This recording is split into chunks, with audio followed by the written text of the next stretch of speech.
So every bottle of hand sanitizer says the same thing. Kills 99.99% of germs. So where in the hell is that 0.01%? Has anyone actually questioned that number? We all read the label, you guys, nod our heads, and we move on. Well, not today. If you're going to print 99.99% on millions of bottles, you and I are going to check today. So today, I'm investigating the biggest hand sanitizer brands in America to find out what that number actually means and whether there's any real difference between them. So let's do this.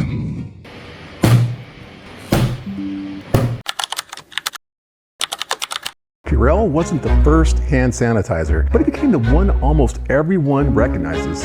Hospitals use it, schools use it, businesses keep it up by the front door, and just like nearly every other sanitizer, it promises to kill 99.99% of germs. So let's find out what's inside this stuff. If you've ever used hand sanitizer, there's a good chance it was Purell. It's become one of the most trusted names in America, but trust isn't evidence. So let's see what we're actually dealing with. To get started, I placed a small drop of Purell onto a clean microscope slide. Then I added a tiny drop of methylene blue. Not because the sanitizer is blue, but because the stain adds contrast. I placed a cover slip on top, and it was finally time to see what was hiding inside one of America's most trusted hand sanitizers. At 40 times magnification, Purell already looks completely different than it does in the bottle, but here's what surprised me. The one ingredient that's supposed to protect you isn't visible at all. That's because ethyl alcohol is made up of molecules that are far too small for a light microscope to see. So even though alcohol is doing all the heavy lifting, it's actually invisible. What we're looking at instead is the gel that carries the alcohol, helping spread it evenly across your hands long enough for it to do its job. Now let's zoom in even closer, 100 times magnification. At this point, the sanitizer starts to look a lot more structured, but here's something most people don't know. If alcohol kills germs, why isn't hand sanitizer made with 100% alcohol? It turns out 100% isn't actually better. Pure alcohol evaporates so quickly, it doesn't stay in contact with many microbes for very long. That's why products like Purell use 70% ethyl alcohol. The extra water slows evaporation, helps the alcohol penetrate more effectively, and gives it more time to do its job. Sometimes less is actually more. Now we're up to 400 times magnification. And here's what's interesting, the alcohol is still completely invisible. What you're actually seeing is the gel that carries it. Without that gel, the alcohol would run off your hands and evaporate much more quickly. Think of the gel as the delivery system, making sure the alcohol stays where it's needed long enough to do its job. Now, we're at 1,000 times magnification, the highest magnification this microscope can achieve. You'd think this is where we'd finally see the alcohol, but we still can't. And that's actually the biggest takeaway. Some of the most important things in science are simply too small to see with a light microscope. The ingredient doing all the work inside this bottle has been invisible the entire time. Okay guys, so far we've been looking at the hand sanitizer. Now, I'm gonna look at something a little different. My hands are covered with glow germ, a harmless fluorescent gel that's used to simulate contamination. And right now, they look perfectly clean. But watch what happens when I turn on the UV light.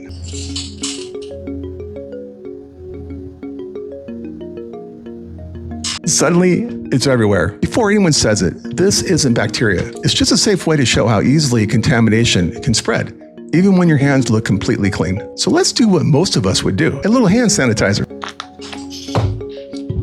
Rub it in and see what happens. Now take another look. The fluorescent gel is still there. Hand sanitizer isn't designed to wash your hands. It's designed to help kill many harmful microbes. Those are two completely different things. So let's try one more test. This time, I'm going to wash my hands with nothing but soap and water. Now that's a big difference. Most of the fluorescent gel is gone. So soap and water physically removed contamination from your skin. Hand sanitizer helps disinfect. They're both useful. They just do two very different jobs. Next up is Germ-X. It first showed up on store shelves back in 1997, and over the years, it's grown into one of the biggest names in hand sanitizer. Today, you'll find it everywhere, from schools to offices to grocery stores across America. Just like Purell, it promises to kill 99.99% of germs. So, does it look any different under the microscope? At 40 times magnification, Germ-X immediately looks different compared to Purell. This sample appears much less dense, with larger open areas between the stained material. At 100 times magnification, that pattern becomes even more obvious. Instead of one continuous structure, Germ-X looks more scattered across the slide. At 400 times magnification, we're starting to see Germ-X's own microscopic fingerprint. It's a reminder that products designed to do the same job aren't always built the same way. At 1,000 times magnification, Germ-X still looks very different than Purell. Different doesn't necessarily mean better. It simply tells us this is a different formulation. Next up is Equate. Walmart introduced the Equate brand back in 1993, and today it's one of the largest private label health brands in the country. For millions of shoppers, it's the lower-priced alternative, sitting right next to the name brands. But just like Purell and Germ-X, it still promises to kill 99.99% of germs. So, does paying less mean you're getting something different? Let's find out. This is Equate, Walmart's store brand hand sanitizer. At 40 times magnification, the sample looks more evenly spread across the slide, with small clusters scattered throughout the field of view. At 100 times magnification, those clusters become much easier to see. Instead of one large continuous pattern, the material appears broken into smaller regions. At 400 times magnification, Equate continues to show its own microscopic structure. Different formulations can produce surprisingly different patterns, even when they're designed for the same purpose. At 1,000 times magnification, and that pattern is still consistent. It's another reminder that what's inside these bottles isn't always identical, even if the labels make very similar promises. Finally, I wanted to compare them to something much simpler, 91% isopropyl alcohol. Unlike the hand sanitizers, this isn't packed with thickening agents, moisturizers, or ingredients designed to stay on your skin. It's mostly just isopropyl alcohol and water. So, without all the extra ingredients, what would it look like under the microscope? Let's find out. This is 91% isopropyl alcohol, and right away, it looks nothing like the gel hand sanitizers. Without the gel, there's very little structure for the microscope to reveal. At 100 times magnification, the sample still appears remarkably simple. That's because we're mostly looking at a liquid, not a gel formulation. At 400 times magnification, something unexpected starts to appear. Those dark blue structures aren't the alcohol. They're artifacts created as the sample dries and the stain begins to concentrate. The alcohol itself is still completely invisible. Even at 1,000 times magnification, the story hasn't changed. We can see the effects of the sample, but not the alcohol itself. Sometimes, the most important ingredient is the one you can never actually see. So what about the 99.99% claim? Where in the world is the missing 0.01%?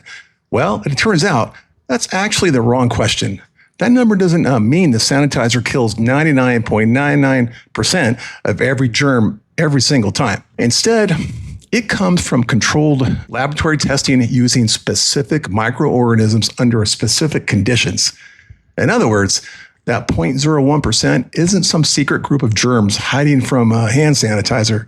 It's simply a reminder that no product works under every condition all the time. So, can you trust the 99.99% claim? Yes, as long as you understand what it's actually saying. And honestly, that's probably the biggest thing I learned from this investigation. Take care of yourself and others.